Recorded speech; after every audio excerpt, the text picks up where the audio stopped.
o totalmente en algunos municipios que pudiesen ser copados por la delincuencia. Este es otro tema también muy interesante. Hay quien discute que con ello se puede afectar la autonomía municipal o incluso dañar el federalismo. Desde mi muy particular punto de vista, y respeto cualquier opinión en contrario, creo que no sucede así. Y hemos revisado los proyectos exitosos que en la materia se han dado, particularmente en Italia, que ahí con las 3 grandes organizaciones delincuenciales que han existido, el gobierno italiano fue el primero que implementó este mecanismo. En diversos foros de trabajo que se han desarrollado por los señores legisladores federales, tanto en diputados como en el Senado, se ha invitado a legisladores italianos o a miembros del Poder Judicial italiano para que nos platicaran cómo se dieron estas circunstancias. Ahora bien, ya les dije los 3 ejes nodales de la iniciativa que presenta el señor presidente Peña Nieto. Déjenme plantear someramente el desarrollo de los mismos. Hablamos inicialmente del mando único. Hay ejemplos claros de cómo en materia de seguridad pública se va más hacia la centralización que hacia la dispersión o difuminación.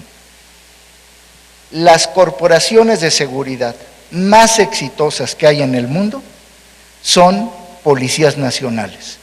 Me queda claro que siendo nosotros una república federal, no podemos pensar en una policía nacional, pero sí podemos pensar en 32 policías locales que actúen de manera federalizada. Ejemplos que les pongo. Alemania en el año de 1970, estamos hablando hace 45 años, concentró las funciones y fusionó a las policías municipales con las estatales. Hoy en día ustedes conocen los resultados de la policía alemana. Otro caso significativo, Francia, a partir de la Constitución de la Quinta República, pasa de tener policías municipales dependientes de cada uno de los alcaldes y la policía depende de los prefectos, que los prefectos es una figura central dentro del despliegue de cada uno de los ayuntamientos. Y un ejemplo más próximo a nosotros, Chile. Chile cambió su fenómeno policial de tener un esquema de mandos locales y regionales a tener uno federal, uno nacional, que son a través de los carabineros. Entonces, tenemos esos 3 ejemplos. Mi jefe, el secretario de Gobernación, ha dicho en reiteradas ocasiones que la iniciativa que presenta el presidente Peña Nieto busca potenciar las capacidades del Estado mexicano para la prevención y para el combate de aquellos delitos que más lastiman a la ciudadanía. Es decir, no estamos buscando bajo ninguna circunstancia debilitar las facultades del ayuntamiento. Déjenme comentar algunas de las ventajas que considero que tienen esta iniciativa. En México somos 2,456 ayuntamientos, de los cuales aproximadamente 1,800 tienen cuerpos de seguridad. El resto no tiene cuerpos de seguridad, ¿por qué? Porque son municipios que se rigen por usos y costumbres. Pero ¿qué encontramos de estos 1,800 cuerpos policiales? Que un número muy importante de ellos, 1,110, tienen entre 12 y 16 policías. Si hablamos de que tienen que trabajar por turnos y sin considerar días feriados o vacaciones, ¿qué decimos? Que hay municipios que tienen en activo, pues a lo mejor 4 o 6 policías. Es decir, es una presencia meramente testimonial de la función policial. No nos ayuda en mucho. Hablaba yo de lo que puede ganar un policía municipal, 4,500 pesos. Pero yo les invito, señoras y señores legisladores, platiquen con algún policía municipal y pregúntenle cuándo fue la última vez que tuvo una práctica de tiro. O si tiene forma de accesar a un sistema tecnológico para ubicar a un delincuente o para llegarse datos de información que le permitan en sus investigaciones dar pasos adelante. Les aseguro que no lo vamos a encontrar. Habrá policías de las grandes ciudades que sí lo tienen, pero la inmensa mayoría de las policías municipales no están así. Creemos que si se aprueba finalmente por ustedes, primero el Congreso de la Unión y después cada uno de los congresos locales como parte del constituyente permanente, vamos a tener la posibilidad de que haya mejor eficacia policial, que haya también un despliegue geográfico acorde a las condiciones de cada una de las entidades. En cualquiera de los estados que hoy en día tienen presencia de delincuencia organizada, ustedes saben que la presencia no es en todo lo largo y ancho del estado, sino son en zonas focalizadas. Ojalá pudiéramos, a través de tener policías estatales, que los mandos, los secretarios de seguridad del estado definieran hacia dónde mueven a los elementos para fortalecer la presencia. Yo comentaba con mi general Pinto, secretario de seguridad de aquí de Zacatecas, él tiene en su policía aproximadamente 1,000 elementos. En las policías municipales hay sobre 1,200. Es decir, podríamos tener una corporación donde no solo duplicara su capacidad en estado de fuerza, sino que se unificara, se homogenizara el tipo de arma, el tipo de infraestructura, los salarios, las prestaciones. Y eso estamos conscientes de que no va a aparecer de la noche a la mañana. Y por eso es que en la iniciativa que se presentó, el gobierno de la República asume la responsabilidad de trasladar recursos económicos para la constitución y consolidación de estas policías. Cuando hablamos de los policías, pocas profesiones son tan valoradas en situación de minusvalía como el policía.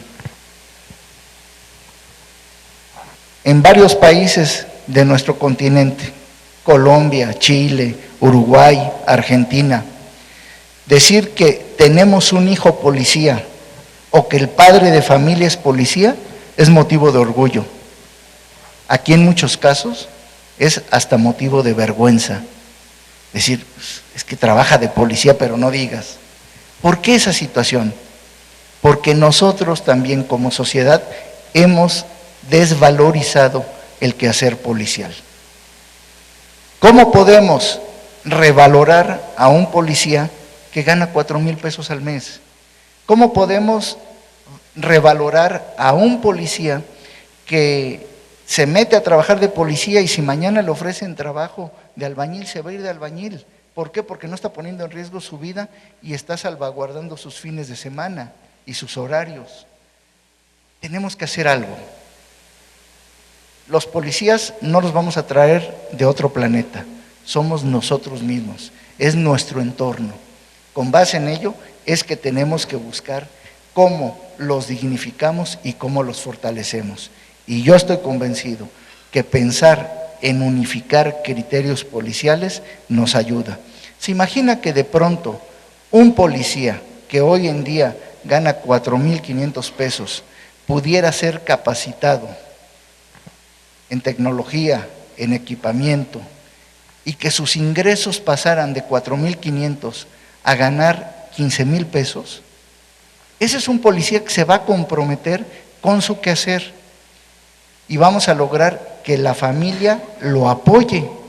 No sé si ustedes lo sepan, pero en términos generales, un policía no es sujeto de un crédito hipotecario. Entonces, ¿qué hacemos con esos policías? Queremos que sean buenos, queremos que no se corrompan, pero no les damos ninguna facilidades para que tengan mejor condición de vida. Con gusto.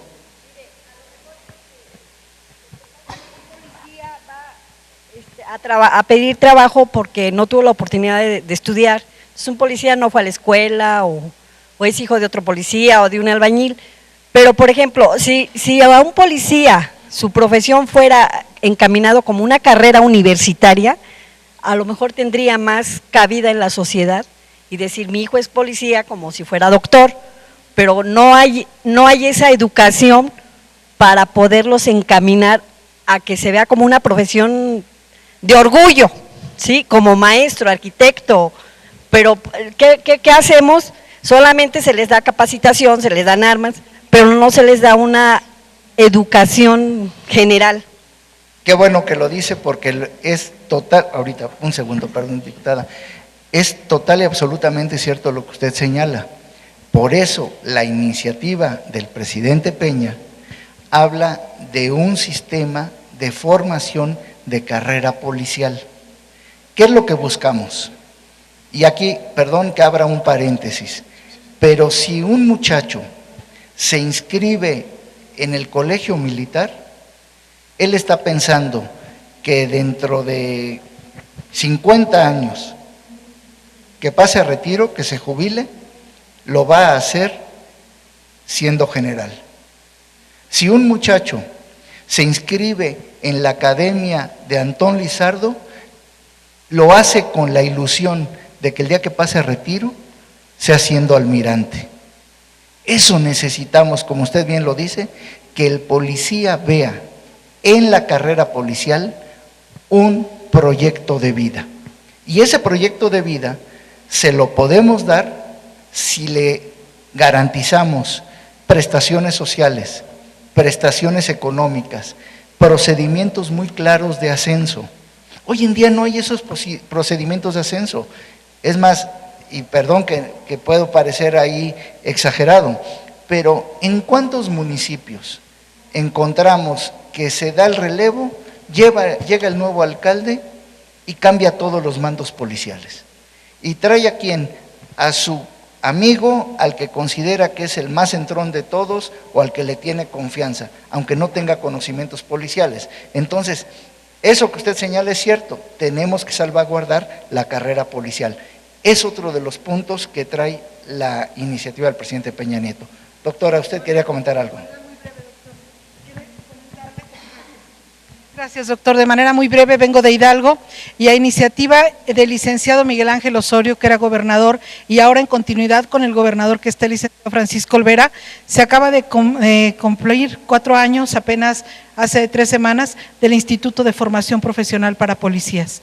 Son seleccionados de una manera con lupa, tamizados, quieren 2,000 y entran 200, pero verdaderamente con exámenes de control de confianza, médicos, psicológicos, de todo. Se les paga una beca durante los 4 años que estudian, viven ahí, salen con cédula profesional, ya va a salir la primera generación y están verdaderamente instruidos en psicología, forense, ataque, todo, absolutamente todo. Cumplió ahora el aniversario, nos dieron una demostración a todos los que asistimos, impresionante. De verdad, mujeres y hombres realmente al servicio del Estado. Gracias por el comentario, doctora. Allá el señor diputado quería hacer un comentario.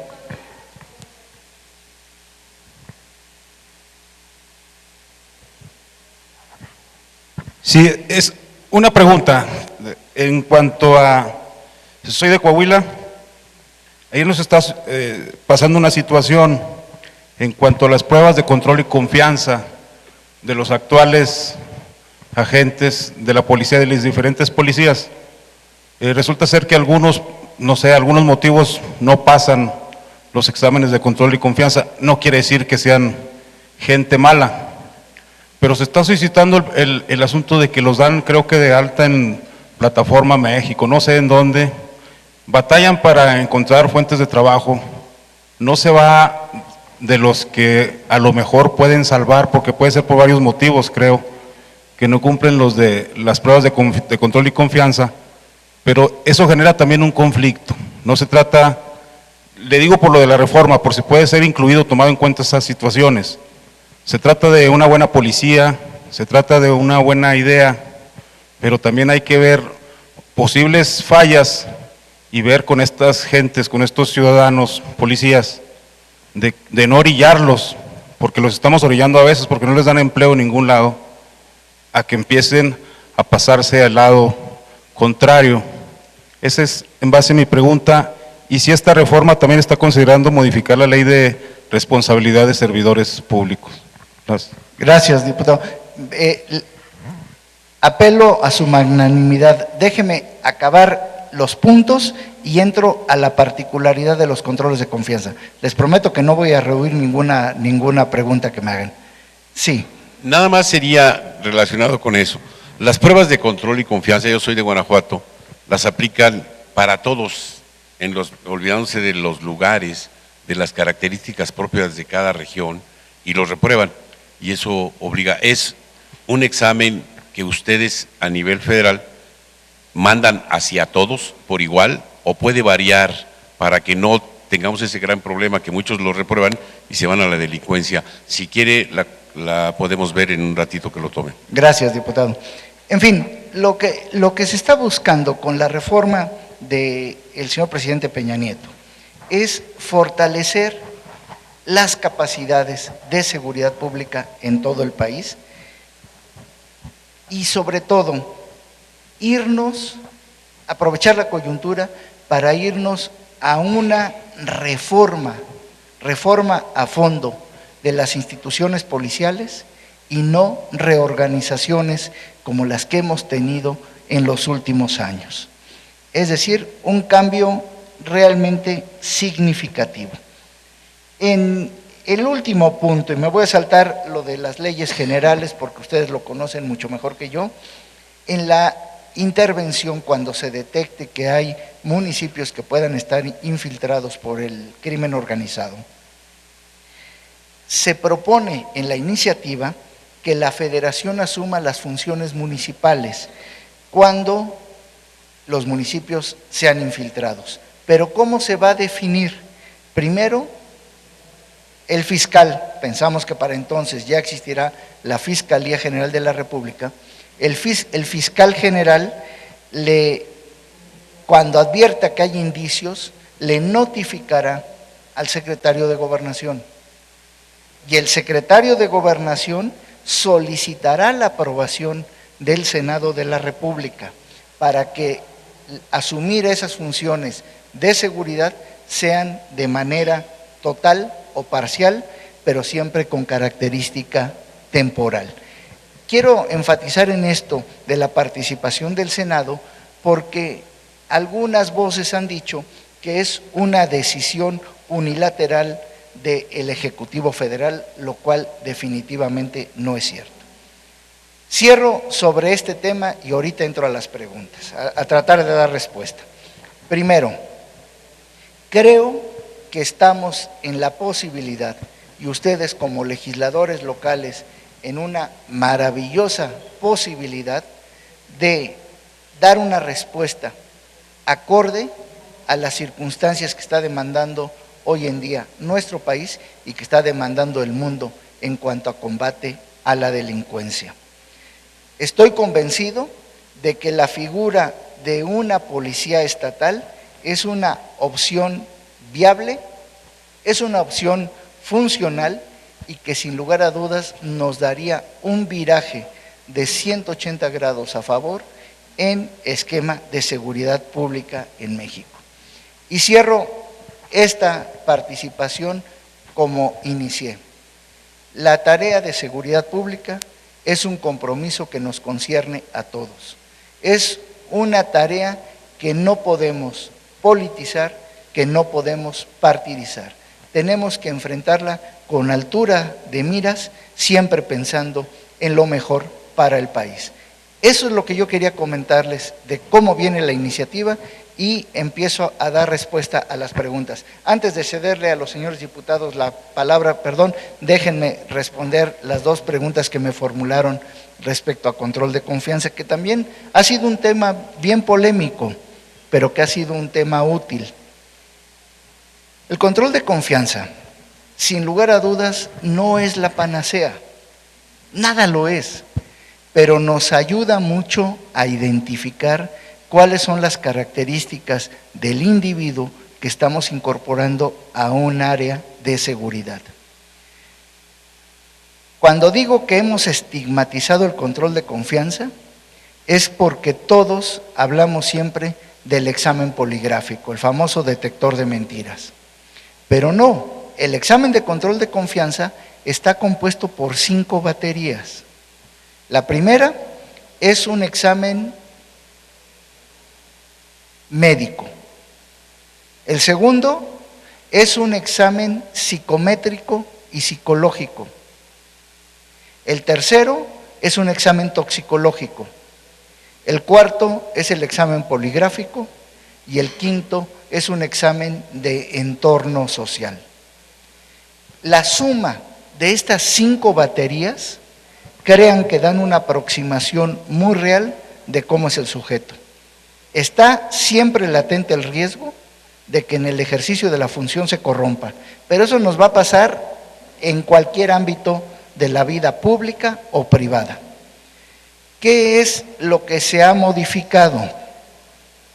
No los exámenes de control de confianza son iguales para todos.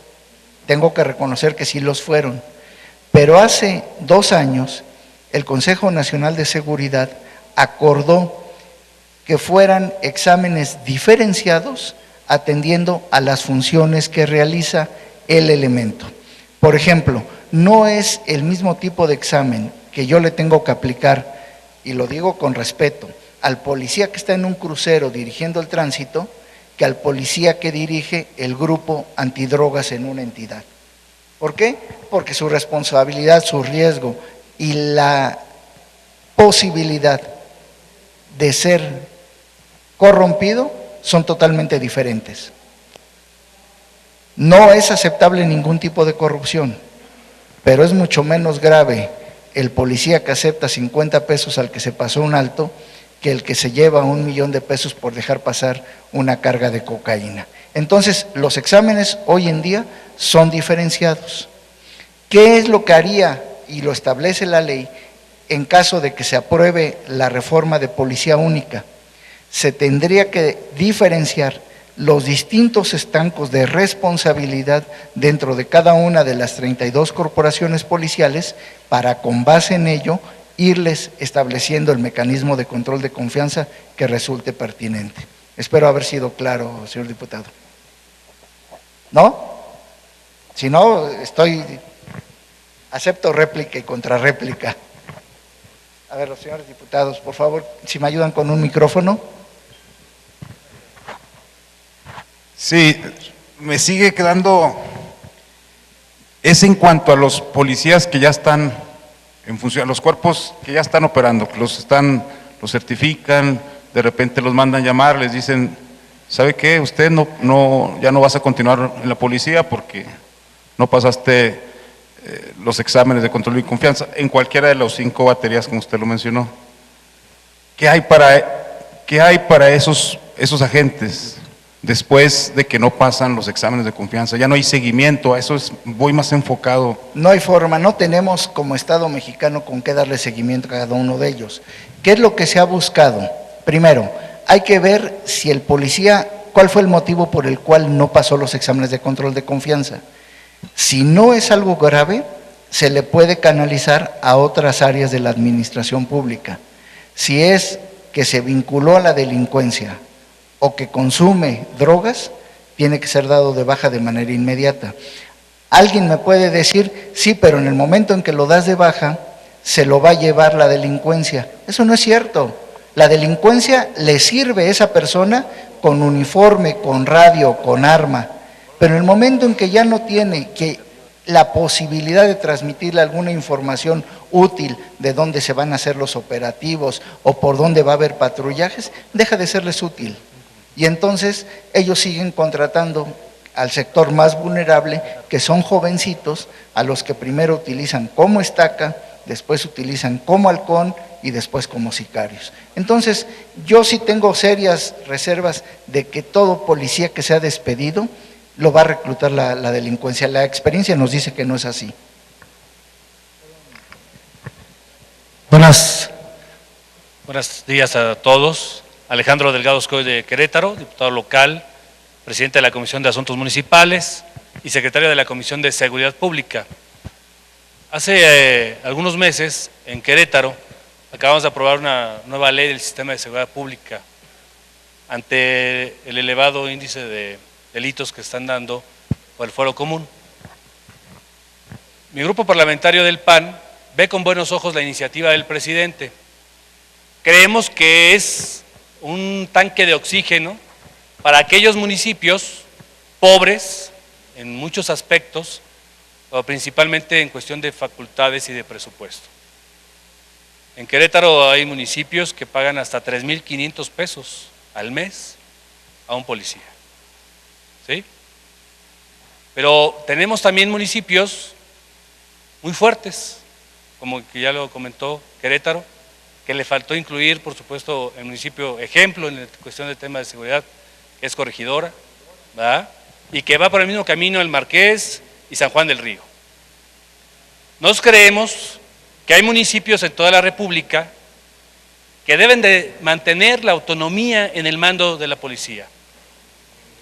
En aquellos en donde no tenga que hacerlo, lo que estamos solicitando es que se le mantenga el presupuesto a esos municipios pobres, que lo consiguieron con mucho esfuerzo a través de muchas administraciones federales, para que implementen la cultura de la prevención del delito, que no se le quite la facultad a esos municipios, y a los fuertes, reforzarlos. Esa es la posición del grupo parlamentario en Querétaro, que vemos con buenos ojos. Si el discurso es cuestión de presupuesto, no hay problema. Que el gobierno federal simplemente lo descentralice. No es discurso para decir que que hay municipios pobres en presupuesto. Porque de todos modos ese policía municipal que hoy gana 3,500, si lo centraliza el Estado, pues se supone que va a ganar más. ¿De dónde salió ese dinero? De la federación. Y así mismo puede irse al municipio si es el tema. Creo que no es por ahí. El tema es hasta geográfico, poblacional, en cuestión de estrategia del gobierno federal, si le conviene o no entrarle directamente con el Estado solamente a ese municipio. Nosotros creemos que la propuesta del presidente debe ser mixta, que sea opcional hasta por estrategia. Es más, yo diría, necesariamente por estrategia del gobierno federal y de los estados. Muchas gracias. Gracias, diputado. Esa es una posición que se ha escuchado recurrentemente, que aquellos municipios que tienen fortalezas y capacidades mantengan su mando. Es algo que se discutió en los foros que se llevaron a cabo en ambas cámaras del Congreso de la Unión. En la iniciativa, y perdón que hable a título personal, es mi posición, si hacemos tratos diferenciados, la delincuencia se va a mover también de manera diferenciada. Veamos cómo entidades como Chihuahua, Juárez llegó a ser la ciudad más álgida del país y algunos decían que del mundo. Un gran operativo en Juárez, se rescata la tranquilidad de la ciudad y hoy empezamos a tener problemas en Villa Ahumada. Yo creo que tenemos que leerlo con integralidad, pero insisto, es una posición la que usted señala que recurrentemente se manifiesta y que creo que será uno de los puntos nodales de discusión en el Congreso y después cuando vayan ustedes, si es que llega a haber reforma constitucional en la materia. Ahora, sí, los gobiernos municipales tienen que mantener bajo su cargo las tareas de prevención social del delito, no de prevención policial, y el servicio del bando de buen gobierno. Eso sí, creo que tiene que seguir estando en las policías municipales. Buenas tardes. Jorge Barona de Aguascalientes. Primero quiero felicitarle y expresarle mi reconocimiento por la claridad de su exposición la información y las explicaciones que nos da. Muchas gracias. Pero pienso que quizá el tema más sensible, y es lo que ha prestado a mucha controversia, es lo que usted anunció casi al final de su intervención, que mediante ese procedimiento de que la Fiscalía General informa a la Secretaría de Gobernación, la Secretaría del Senado y el Senado toma una decisión. Y dijo usted, en ese caso la Federación asumiría las funciones policíacas del municipio o el ayuntamiento de que se trate. A ver, la pregunta es, ¿sería desconocimiento de la autoridad municipal o solo asumir la función policíaca? Porque serían dos cosas distintas, la desaparición del ayuntamiento o solo asumir la función municipal. Insisto, porque creo que es la parte más controversial del tema. Y si eventualmente se tratara de desaparición de ayuntamientos, es necesaria la intervención de los congresos locales. ¿Es cuánto? Gracias. Gracias, don Jorge, y gracias por sus conceptos. No, no se está hablando de desaparición del ayuntamiento. Esa es una facultad exclusiva de los congresos locales. Y como yo dije al inicio de la charla, esto lo estamos tratando de hacer con una visión total y absolutamente federalista. Déjeme poner una serie de ejemplos y acá habrá algunos legisladores de esas entidades que de todo corazón deseo no se vayan a sentir agraviados, lo presento simplemente como ejemplo. A mediados de enero del año pasado, cuando se vivían momentos álgidos en Michoacán, se firmó un convenio, un acuerdo entre el gobierno del Estado y el gobierno de la República para que fuerzas federales asumieran el control de seguridad municipal en 27 municipios del Estado, que iban en la zona de Tierra Caliente hasta la costa, hasta Lázaro Cárdenas. Los resultados, yo creo que saltan a la vista. Precisamente mañana o el lunes a más tardar estaré saliendo ante medios a mostrar las cifras de cómo se ha revertido la tendencia de la delincuencia en Michoacán, pero también en la zona de la Tierra Caliente de Guerrero, a partir de los desafortunados sucesos de la noche del 26 de septiembre en Iguala con los muchachos normalistas de Ayotzinapa, es el gobierno de la República, a través de fuerzas federales, quien tiene el ejercicio de la función pública municipal, producto del acuerdo que se hizo. ¿Qué es lo que estamos buscando con la iniciativa? Que tengamos de manera tal una reglamentación que no lleguemos simplemente por medio de un acuerdo de manera supletoria a brindar las tareas de seguridad, sino que podamos asumir, que pueda el gobierno de la República, perdón que haya hablado en primera persona plural, que pueda el gobierno de la República asumir esta situación, al igual que lo está haciendo Italia. ¿Qué hace? Controla la situación, le entrega la tarea de seguridad al ayuntamiento, al cabildo, ya habiendo depurado la situación de inseguridad, y se retira. Por eso decía yo, siempre será parcial o totalmente, pero con carácter temporal. Eso es solo la función policíaca. Muchas gracias. Marcela Aguilera, de Veracruz. Soy presidenta de la Comisión de Procuración de Justicia y tuve la oportunidad de ser subprocuradora regional en la zona y haber presentado mi examen de control de confianza, donde me lo aplicaron en la Ciudad de México, en el CISEN, y efectivamente, bueno, son 5 las pruebas que decían, y posteriormente estuve en otro cargo dentro de la Procuraduría, me lo aplicaron nuevamente, pero ya en el Centro de Control de Confianza Estatal, y realmente pude corroborar pues los grandes avances que Veracruz ha tenido en la materia de seguridad al firmar, pues como lo hicieron muchos estados, integrarse al Sistema Nacional de Seguridad, y en Veracruz hemos tenido grandes avances en este tema. Yo apuesto también a la Policía Única, me ha tocado, por estar dentro del tema de la Procuración de Justicia, pues estar muy de cerca del tema de seguridad. Creo que hay que cuidar exactamente lo que usted terminó diciendo en su intervención, que sea de manera provisional, que se cuide mucho el procedimiento de cómo hacerlo. Por supuesto que estamos de acuerdo en que tiene que entrar el mando único, porque como bien lo decía, hay municipios muchas entidades que están totalmente cooptados por la delincuencia y que solamente así se van a poder controlar, pero que esto sea de manera provisional y por supuesto respetando la autonomía de los ayuntamientos. Muchas gracias. Gracias, diputada. Buenas tardes. Acá, atrás, a la izquierda. Cuauhtémoc Escobedo, del estado de Aguascalientes. En Aguascalientes opera un esquema de mando único y desde hace 4 años se bajaron sustancialmente el índice de delitos que se les llama de alto impacto.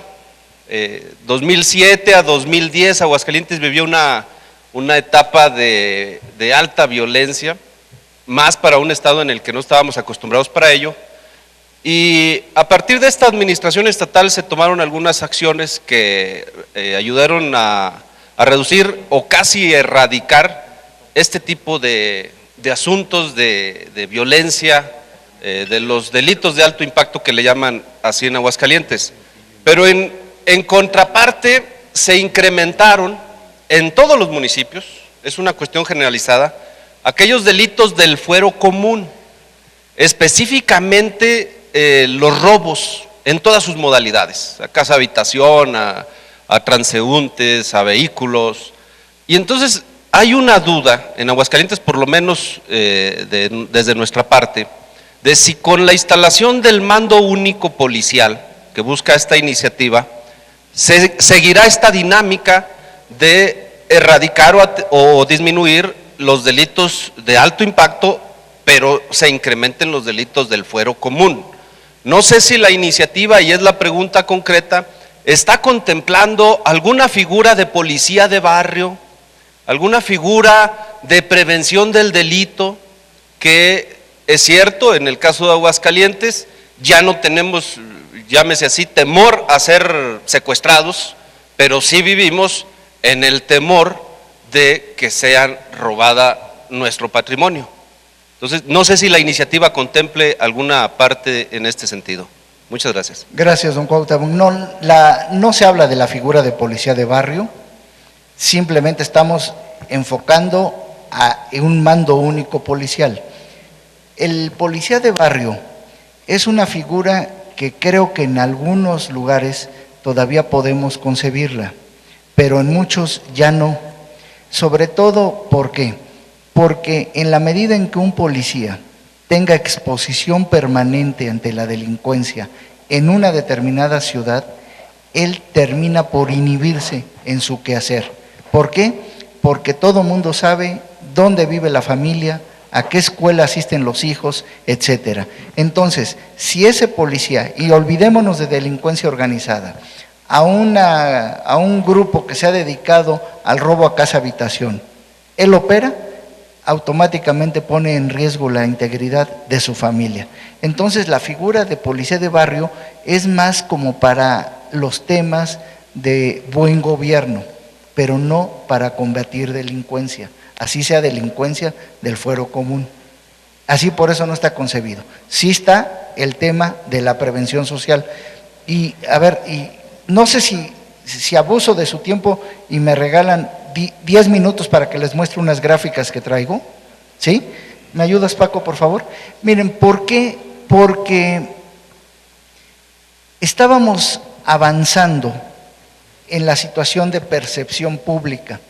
En materia de seguridad, y eso es parte quizá de lo injusto de las tareas para los compañeros policías, es que a nosotros se nos mide por resultados, pero también por percepción. Déjeme narrar un caso particular de Aguascalientes. Aguascalientes, como bien lo decía don Cuauhtémoc, se abatió significativamente el número de delitos.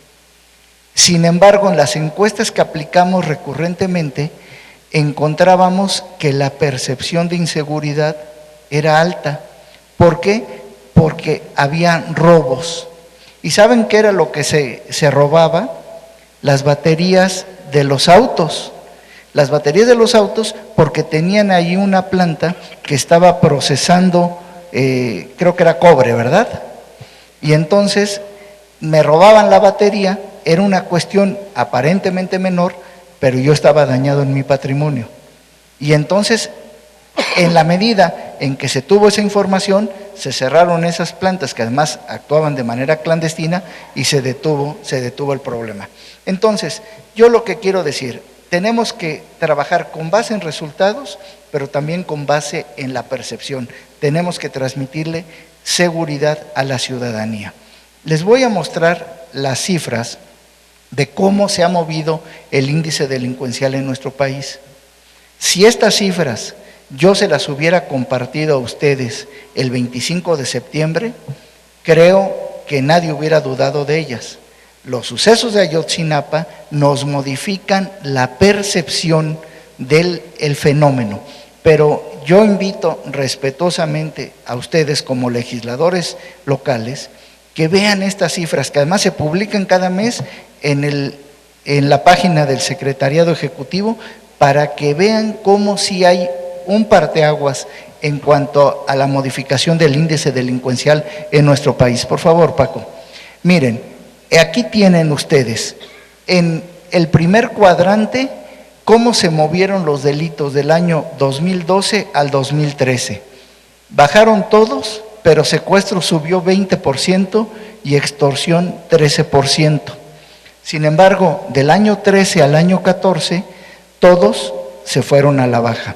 Estas cifras, incluso si el señor diputado Pizano lo juzga pertinente, se las dejamos para que se reparta a los señores diputados. Vamos a la siguiente. Me voy muy rápido porque ya abusé mucho el tiempo. Esta gráfica es bien interesante. Es la gráfica de cómo se ha movido el delito de homicidio doloso en nuestro país. Y van a ver ustedes que hay 3 líneas.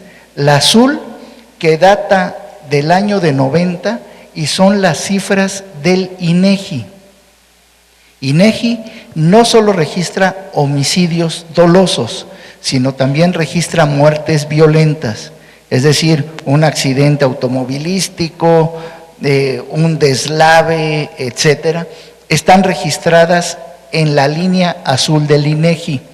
La línea roja, aunque no se alcanzan a ver las cifras, pero nos marca claramente lo que se reportó por parte del Sistema Nacional de Seguridad Pública a través del Centro Nacional de Información.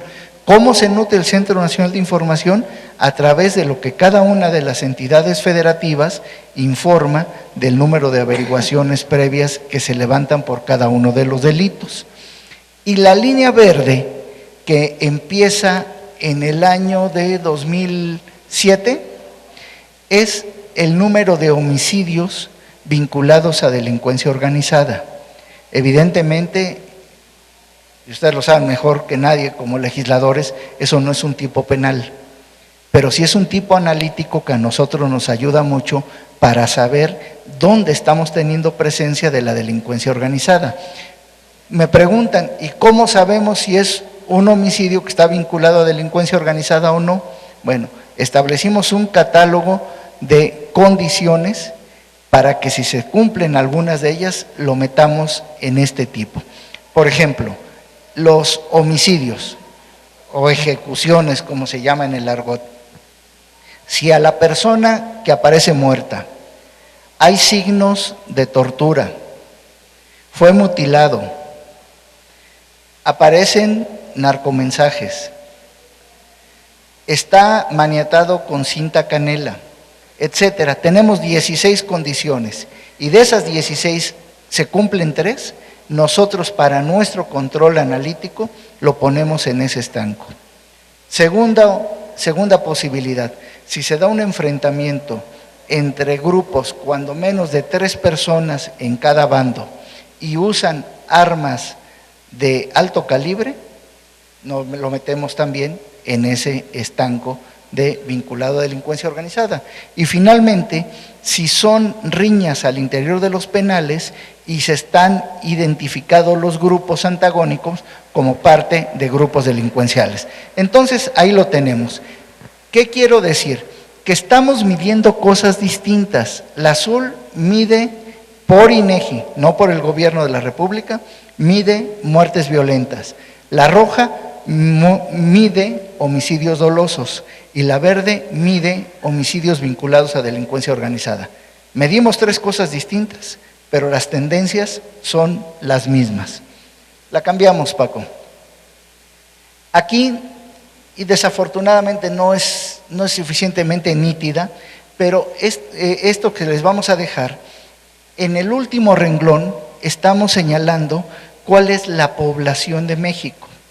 Recordemos que en materia delincuencial toda medición se hace contra 100,000 habitantes para tener un parámetro y un referente que es internacional. Vean cómo cuando empezamos con las mediciones en el año 90 en el INEGI éramos 87 millones de mexicanos, hoy somos casi 120 millones. Entonces veamos el número de delitos por cada 100,000 habitantes y vamos teniendo una aproximación. Nos seguimos, Paco.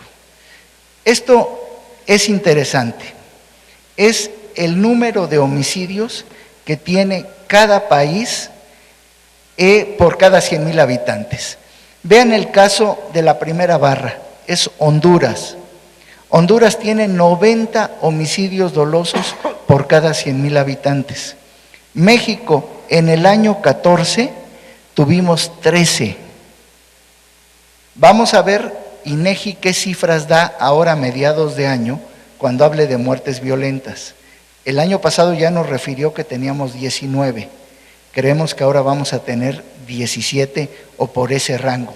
Pero vean países como Colombia, a ver si lo señalamos, Colombia tiene 30, casi 31 homicidios violentos por cada 100,000 habitantes. Y es un país que nos ponen como referente, como paradigma. Brasil tiene 25.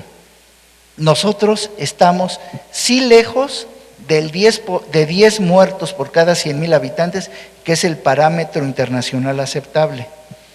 Yo soy muy aficionado al fútbol, lo platico reiteradamente, y hace 5 años el Mundial fue en Sudáfrica. Sudáfrica tenía en aquel momento 47 homicidios violentos por cada 100,000 habitantes y fueron miles de compatriotas que tuvieron la suerte de irse al Mundial y nadie hablaba del riesgo de la violencia cuando tenían 47, es decir, el doble de lo que haya tenido México en su peor momento. El año pasado el Mundial fue en Brasil. Brasil tiene casi el doble de lo que tenemos nosotros. ¿Y alguien de los que se fue a Brasil iba pensando en la cuestión de la violencia? No, por eso aquí yo destaco el tema de la percepción. Algo no hemos hecho adecuadamente en anunciar cómo vamos evolucionando. Por eso yo les pido de manera muy respetuosa que analicen estas cifras y cuando lo juzguen pertinente las comenten. Y esto que tenemos a nivel nacional, si les es útil, yo estoy en la mejor disposición de compartírselos a nivel local por cada una de las 32 entidades. Vámonos rápido, Paco. Esto lo hicimos porque nuestros vecinos del norte de pronto dicen, emito una alerta donde recomiendo que no visites X o Y o Z ciudad. Y aquí les pusimos ciudades no menores de los Estados Unidos, como Detroit, Nueva Orleans, Newark, San Luis, Baltimore, Birmingham, Jackson, Cincinnati, Oakland, Baton Rouge, que tienen niveles de 45 homicidios violentos por cada 100,000 habitantes.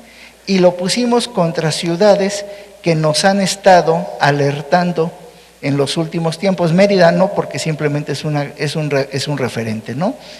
Para que veamos que la problemática la tenemos que combatir en los hechos y en las percepciones. Adelante, Paco. Secuestro, tuvimos un crecimiento exponencial en el año 13. Yo sí creo que en la medida en que a los grupos de la delincuencia organizada se les desarticula, migran a otro tipo de delito. Y ahí, ¿qué es lo que había pasado? Que habíamos descuidado de manera conjunta las entidades y el gobierno de la República las unidades antisecuestro. Se crea la Coordinación Nacional Antisecuestro el 29 de enero del año pasado, se deja en la Secretaría de Gobernación, no en la Procuraduría, no se trataba de darle dientes, sino hacer que desde la coordinación se pusieran a trabajar las unidades locales. Y vean, el descenso fue significativo. Yo no sé si viene Renato Sales a este foro, pero si fuera así o si no, pregúntenle a la señora procuradora y van a ver cómo el delito en lo que va de 15 sigue bajando. No es tendencia todavía, como si ya es tendencia homicidio, pero creo que tenemos cifras para estar tranquilos. Vámonos a los robos, porque aquí se hablaba del robo. Robo, vean, robo también viene a la baja. Aquí, y vuelvo a decir, no quiero traer cifras complacientes, ni mucho menos. Me pueden decir, bueno, pues sí, pero es que si yo salgo a la calle y me roban mi celular, yo no voy a ir a denunciarlo, voy a ir a perder tiempo. Pero lo mismo sucede hoy que sucedía en el año 90, Pero hay un robo donde siempre sí vamos a declarar, que es el robo de vehículo. ¿Por qué? Porque si lo tengo asegurado necesito denunciar el robo para que me lo paguen. Y si no lo tengo asegurado, asumo que me robaron mi carro para cometer un acto ilícito y no quiero que me involucren. Y vean cómo se ha movido el robo de vehículo. Y aquí sí es el delito, junto con homicidio, donde la cifra negra es menor. ¿Qué quiere decir con esto, señoras y señores diputados? De verdad que la tendencia del índice delincuencial en nuestro país viene marcadamente a la baja. ¿Cuál es nuestra función? Hacerlo que se sienta con mayor intensidad. Y sé que me repito, si tenemos 32 policías competentes, no solo lo vamos a lograr en cuanto a cifras, sino también en percepción. Sigo atento a más preguntas. Permítame un momentito, comisionado, si es tan amable. Nos piden del Consejo Directivo, ojalá podamos concluir con 2 preguntas más, si lo autoriza, comisionado, sí, porque tenemos la plenaria de armonización también que está el subsecretario. Una última pregunta. Muchas gracias. De mi parte, por acá, por el lado izquierdo. Carlos Estrada, de Coahuila. Ya se comentó hace unos momentos de esta iniciativa que presenta el Ejecutivo Federal, que corresponde al artículo 115 constitucional, que habla de que cuando derivado del ejercicio de sus atribuciones, el fiscal general de la República advierta indicios suficientes para considerar que hay una infiltración del crimen organizado en la administración o ejecución de servicios públicos municipales, lo comunicará, como ya se dijo, al secretario de Gobernación para que, de estimar lo procedente, en forma conjunta soliciten la aprobación del Senado. Y aquí es donde viene mi comentario, porque dice que si en este caso la Federación asumirá temporalmente, en forma total o parcial, las funciones del municipio. En caso de que la asunción sea total, la legislatura del Estado correspondiente convocará a elecciones de conformidad con lo previsto en su Constitución. En este sentido, yo creo que la norma, la iniciativa que se está proponiendo, creo que adolece de alguna manera de la garantía de audiencia, ¿no? Del principio general de derecho, de darle la garantía de audiencia al municipio. Creo que nos estamos yendo muy allá al declarar, cuando sea la asunción de manera total, como lo dice aquí la propuesta, las legislaturas locales tendrán que convocar a elecciones. Y si no han hecho la modificación a su legislación local, será conforme a lo que establezca la ley reglamentaria. Lo dejo nada más ahí como un comentario, porque creo que sí falta alguna precisión en ese sentido, en esta propuesta que se hace en particular al artículo 115 constitucional. Gracias, don Carlos. Yo creo que en efecto hay N número de posibilidades de optimizar la iniciativa. Yo espero que el Congreso de la Unión, ahora que la discuta, primero que la apruebe con las modificaciones que resulten pertinentes, y que luego cuando llegue con ustedes a los congresos locales, también se revise si consideran pertinente la aprobación de la misma o no.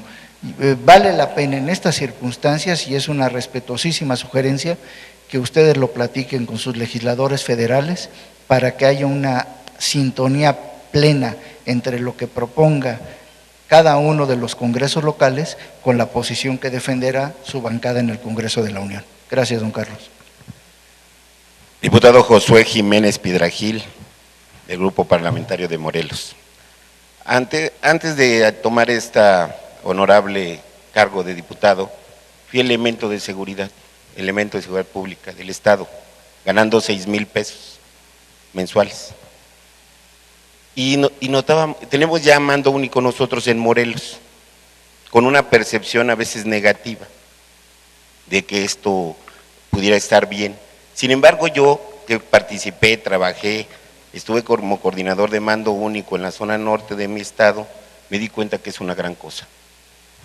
Esto del mando único puede llegar a solucionar muchas cosas. Nosotros estábamos en la misma posición de Iguala. Muchos de nuestros municipios estaban infiltrados por el crimen organizado. De hecho, ahorita estamos con la federación en 4 estados limítrofes con el estado de Guerrero en percepción de que estamos infiltrados. Otra cosa que es importante para la percepción negativa del mando único es la impunidad, que tiene mucho que ver también con las fiscalías, obviamente, pero esa impunidad que da que detenemos a los delincuentes y salen a los 2 días o salen inmediatamente, le da la percepción a la ciudadanía de que las policías son corruptas. Y obviamente para nosotros como elementos es terrible, estamos haciendo un gran esfuerzo por atrapar delincuentes y finalmente nos tachan de corruptos. Incluso en los pasillos de nuestras corporaciones se oye el famoso chiste de que le preguntaban a una sexo servidora que para salir de las esquinas, ¿por qué no entraba a la Secretaría de Seguridad? Y decía, no, porque yo sí soy decente. Entonces, toda esta percepción que tenemos en la policía, trabajando en la policía, es terrible. Sin embargo, quiero decirles, señores diputados, que el mando único ha funcionado en Morelos. Tiene muchas inconveniencias, por eso tenemos que analizarlo muy bien en los congresos. Pero, efectivamente, parece que hemos evitado que sigan penetrando las bandas delincuenciales en nuestros municipios. Muchas gracias. Gracias a usted, don Josué. Señoras y señores diputados, 1000 gracias. Espero no haberlos aburrido. Mi intención era servirlos lo más que se pudiera. Gracias.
De los graves procuración de impartición de justicia revictimizan a la víctima. Eso también es algo muy importante en lo que tenemos que centrar fuerzas todos nosotros. Gracias. Gracias.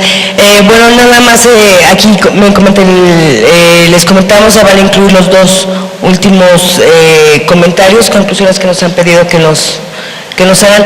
Desafortunadamente ya está ya está la otra mesa esperándonos. Les agradezco, diputado Noé, muchísimas gracias por las conclusiones. Doctor Javier, gracias por esta presentación, pero sobre todo también a ustedes, compañeros, por estar en estas mesas, hacerles la invitación a que también nos sigan acompañando y aportando para las futuras mesas del día de hoy y el día de mañana.